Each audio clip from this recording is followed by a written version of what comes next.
Hello and welcome. Janet Beckers here, and today we have a very special episode of Romance Your Tribe Radio because we are talking about a topic dear to my heart, and that is giving away your time for free. And I'm going to be sharing with you today 10 different ways that you can stop giving away your time for free without having to offend people while you're doing that. So we're going to cover those 10 steps, and they're ones that I share with my clients all the time. In fact, it's one of the very first things we do when we start working together. And it's one of the things that I had to learn the hard way. And I don't want you to make the mistakes that I did of really undervaluing what I had to offer people and gave away too much for free. So what does it look like? I didn't even realize that I was giving away my expertise for free. You may be in this situation. If you find that you are spending time where you're giving people advice, you're letting them pick your brain, and you are swapping your expertise for coffee or cocktails, if that is happening to you, stop it right now. It was a real eye-opener for me when one of my girlfriends said, you know what, you just gave 2 hours worth of consulting for a couple of cocktails. Really, why did you do that? I said, I didn't think that I had a consulting business. I don't think I've got a coaching business. I've got an art gallery, an internet art gallery. They just wanted to ask my advice because I've learned so much from building an online business. That's when she said, yes, you are giving away your expertise. You're a consultant. Either make your decision that you're going to be a consultant and start charging for it, or stop giving away everything for cocktails. There you go. So if that's happening to you, recognize that this is going to hold you back in your business for a long time. You need to stop it now. So one of the very first things that I found that I was doing when I did end up taking that advice and realizing actually I'd really enjoyed doing this. So let's build a business around it. So when I started my consulting business, and it's had numerous forms since then, when I first started it, I had a little office because I decided to move out of my home office. I needed to take myself a bit more seriously, and it was just me. So I was the person answering the phone, and I really enjoyed it. Because I'd answer the phone, I'd really get to know all of these potential customers and new customers. We'd talk for ages on the phone. I made some really, really good friendships through that way. But I tell you what, it didn't convert very easily to sales. Of course, sometimes it did. But really, I found that I was quite often having conversations with the same people. But there wasn't any money changing hands here. Now, this is going to be one of the things that we're going to look at. How do you snap out of that, and what can you do instead? Now, if you're doing this is, you could be giving away free consults. That might be one of the things that you're doing all the time. You might be saying to people, well, I'm spending some time with them. This is a free consult. It's going to lead to a sale. I can tell you now that if you are using the model of giving away free consultations with the intention of it leading to a sale, if you do not have any kind of system around that, it is not going to end up building your business. All it is a free consult. It is giving your time away for free. Okay, so have I convinced you that this is something for you to worth looking at? Okay. So now let's dive in to 10 different ways that you can stop giving your time away for free. So I'm going to get my list here so I make sure I don't miss anything. Number 1 is you've got to take an audit. Before you can even decide, okay, I'm not giving my time away for free, you need to be very clear on what you are giving away for free. Are you giving away consultations? Are you meeting people for coffee to say, oh, yeah, sure, let's get together and I can give you some advice, or we can get to see all those. Are you meeting people for coffee? If you're doing it, you've got to stop this. If you're sending people lots of really, really good resources, things that people perhaps would pay for, but it's going to help them, so you give it to them. Are you picking up the phone and talking to people, and then taking that time to answer a lot of their questions? Take an audit first. See exactly what it is where you're giving away your time and your expertise for free. It might take you a few days to do this because you think you've got your list, and then you'll have an aha when you got to do something and you realize, oops, I'm doing it again. So take your audit. That's step number 1. Now, step number 2, you got to be honest with yourself. What are you getting out of it personally? You know, what is your reward? You know, just be totally honest here. I know for me, every single time that I gave free advice and consultation with people and I could see what help they needed and I was able to help them, the big buzz that I got from that is, number 1, I felt really valued. Okay, I was able to help people, so it was kind of feeding my need to be valued, and I also felt significant. I was showing them, well, not just showing them, I mean, I was being perceived by them as a person of significance because I had a way of helping. So that's me being totally transparent. I probably wouldn't have acknowledged it back then, but be totally honest with yourself. What do you get out of it? If you find helping people incredibly satisfying, awesome. You're perfect to be in a coaching, consulting service sort of business. But if you're just going to keep on giving it away for free, you don't have a business, okay? So that's number 2. Be totally honest with yourself when you look at that audit. What are you getting out of it? Because you need to let that go. We need to replace that. So let's have a look at that. Now, the first thing is, once you decide that you are going to stop giving away your time for free, you need to stop being so available. This was a hard step for me to put in place, and I tell you what, when I did it, it absolutely freed me up.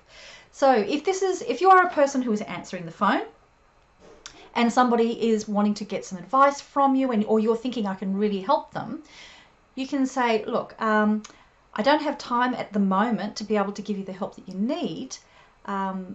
Would you like to schedule a time and then we can have a talk about the best ways that I can help you? You're not saying we can get on the phone and I'll solve your problem. You're talking about the best ways I can help you. So you can let them know that your time has value and they're not, you can't give them all the help now. So quickly get them over onto a scheduled call so that you have boundaries around what you are doing. Move them over to that special meeting as quickly as you can. Even better, if you can get away with not answering the phone yourself, get somebody else to answer it. If they then have to say, I'm sorry, Janet Beckers is busy at the moment, can I schedule a meeting for you? They are going to value your time a lot more. So either way it works, make sure it is valued. And I've got a special link for you. Now, this is the next one, is don't do that scheduling yourself. Don't say to them, okay, let's make a time. So this is step number 4. Don't say to them, let's make a time, are you free on Friday or Wednesday or whatever it is. You can say to them, my calendar gets pretty full and I'm sure yours does too.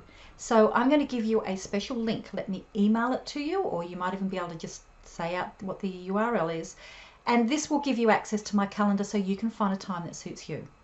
That way you are not positioning yourself as the person who is the administrator. You are the person whose time they are coming and they are going to value. And also, it's crazy for you to be spending all of your time trying to work out calendar stuff. It goes crazy. Not when there are automated systems, and a lot of those are for free. So I've got a link down for you below to the system that I use. And I've got a link there to a post that I've got where I talk about all the different ways that it works, and you can see behind the scenes on how I use it. So you can have a look at the program that we use, and I hope that will really help you. Absolutely saves you so much time and makes you look like a total pro. Number 5, when you do get on the phone with people, be absolutely clear on what the call is about. None of this meeting people for coffee, okay? Because you've got time traveling there, time coming back, becomes something that could be a 15-minute meeting will go for 2 hours. So when you're there, you say, this is the amount of time that we've got. So you let them know, oh, look, we've got 30 minutes. What we're going to be talking about is this.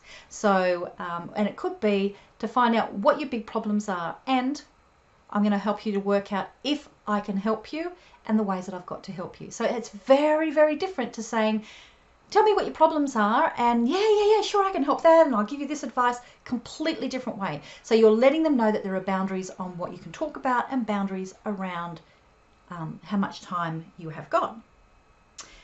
Now, number 6, ditch the free consult. Don't tell people that, let's hop on the phone and I'll give you a free consultation. If you pitch yourself as free, you are pitching yourself as low rent, and people are not going to respect your time. And at the same time, have you ever believed it when somebody said, I'll give you a free consultation, and you didn't have in the back of your mind, oh, it's a sales call. I know it's a sales call. I know they're going to sell me. I know they're going to pitch me. I really don't know if I want to take their free consultation. Have you ever been in that situation? Come on. You know that that's happening in the back of your mind. So just tell people, we'll get on the phone and I will see if I have a way to help you. Let them know that this is not free consultation. This is you working out which of your products, services, programs, whatever it is going to be the best solution for them. So you're letting them know that. Just be totally clear up front. People are actually really, really respectful of your honesty. Now, this is the next one. If we're going to get on the phone with people, and this is people who at the moment have approached you because they're wanting to pick your brain, get some free help. If you're going to get on the phone with them, the reason you're going to get on the phone is because you're going to see if they can become a client of yours. That's going to be the best way that you can help them. You're not going to be able to solve all their problems in 30 minutes. If they've got big problems that need your help, they're going to take longer, okay? So you only want to get people that you're on the phone with that are likely to going to be your ideal customers, that you can help them and that they are going to be able to pay to be able to get helped. So make sure you only get your most profitable avatar on the phone. By profitable avatar, that's the person who really needs you and also is motivated enough to pay you for that. Now, to make sure you get your most profitable avatar on the phone is really a whole process to do with your messaging, to make sure that your messaging, your all of your marketing is only targeted at those people. Now, that's a bigger process, and if you're finding that you're often getting people on the phone who just are not your right clients, you need to look at your marketing and your messaging, because that's where the problem is. If you need help with that, that's my specialty. I love doing that, is making it so you get aligned. We have a special exercise that we do. I've never seen it elsewhere from the exercise I've developed in our programs to really help you with your profitable avatar. We have a profitable avatar quadrant exercise. So you get super clear on not just who needs you, but who's motivated to pay. And we make sure all of your marketing leads to that point. You really should very, very have few people that are ever going to turn up on those calls that are not your profitable avatar. So really, really look at that. Number 8. If you have a big ticket item, now for you, this might be $500. It might be a few thousand, 10,000, 20, 30, 40, 100, whatever it is. If you have a big ticket item for your business, you may be thinking, well, I know that there are certain people that are not going to be able to afford this program. So you don't want to waste your time on a special call that is going to waste their time as much as yours because they can't afford it, or then they're not the right people for it. So what I suggest you do in your high ticket ones, when you're getting someone to talk about if they're going to be right for the program, is have some qualifying questions. So not only are you not giving your time away for free now, you're only going to get on the phone with people who are very, very likely to be able to say yes to working with you. I do this for people when they are expressing an interest in joining my Rising Stars coaching program. They've already got all the information on the program. They just need to talk to me to see what the investment is and if it's right for them and if they're right for it, because not everybody gets accepted. So before people can even book that call, I have a series of qualifying questions. Now, the nice part is the program that I will link down to for below, that I use for scheduling all of our calls, and that you can get also, allows you to decide if you're going to ask questions before they can even book. So that's really, really super cool. Now, here comes the last 2 points, because we've talked about here just the strategies on what you're going to do. But the other thing that's going to happen is you're going to sabotage here if you don't get the mindset part right. And so I have 2 ways here to help you. Number 1, so this is step number 9, is think about if you have a high paying client. So somebody who pays for your time, pays for your attention or your special service, and you might have them now, how are they going to feel if they find out that you've spent half an hour or an hour or more giving free advice, free service to somebody? you know, how are they going to feel? I mean, I'd be pretty angry if I was paying somebody for that and then I found out they were giving what I was paying for if they were giving it away for free. Now, you might go, well, I haven't got any clients like that yet. I want you to think about your future clients. So really, really visualize this wonderful person who is paying you for what you're worth, and you're giving them their attention. They're your focus. How is that future client going to feel if they find out that you're giving your time away for free? So if you're not going to be doing it for yourself, do it for them. Because the thing is, if you do have a paying client, they're going to find out that you're giving information away for free. They're going to feel incredibly devalued. And the last one in that is that you are going to have people that you know that you could help, but really they're not in a position to pay you. And I'm not talking here about the few cases that you might do pro bono. I'm talking here about people in general. They just may not be at a point where they're motivated enough yet to even take action and do something. It's not their top priority, but they still want some help. Or they just don't have the finances, or for some other reason they're not ready to be able to make the most of what you've got. But you know you can help them. That's where your free resources come in. That's why I create this podcast, because I know not every person can work with me. Like when I'm working with my clients closely, we go through this. You know, I give them scripts on how to use. I show them, you know, here's exactly the questions that I ask when I'm pre-qualifying. You use those. But I know that not everybody can afford to work with me, or is at the stage yet where they're ready to. So this is my way. When somebody comes to me saying, you know, that they might have this problem, I can say, look, I've got a great podcast and a blog post for you that's really going to help you. So giving away something that's going to give for free means that you're not really saying no. You can say, I have got some resources for you. I only have a limited time that I can actually spend on the phone with people or in person helping them. So that's your last step there as well. Think about the people who are paying you, and then have something to give to the people that you know can't afford you yet or aren't ready for whatever it is that you're offering. So I hope that helps you. There's 10 steps there that's going to help you to stop giving away your time for free and start valuing yourself and letting you put boundaries around your availability, around your time, and around your intellectual property, so that your potential clients are going to see the true value that you offer and be very, very willing to be able to invest in your help. And the people who were never going to invest with you anyway can go and use your free resources and not tap into your energy and your intellectual property. I really do hope that that helps you. If you come over to the blog post, if you're listening to this on iTunes, for example, if you come here on the blog post, just leave your comments or any questions that you've got down below. Is this something that you have had a challenge with? I would love to hear from you. And do you still have a challenge with it? And do you have any other little things that you can help other people who will be viewing that page? You know, they can help them as well. So share your expertise and, you know, of your experience as well would be wonderful. And you'll also see on this page, I've got a link there for you for behind the scenes on the software that I use to do my online bookings and manage my calendar. There's a free level of it, and the rest of it's really reasonably priced. So you can see behind the scenes how I use it, and you can go and check it out, and it's very, very simple for you to get started. Okay, bye.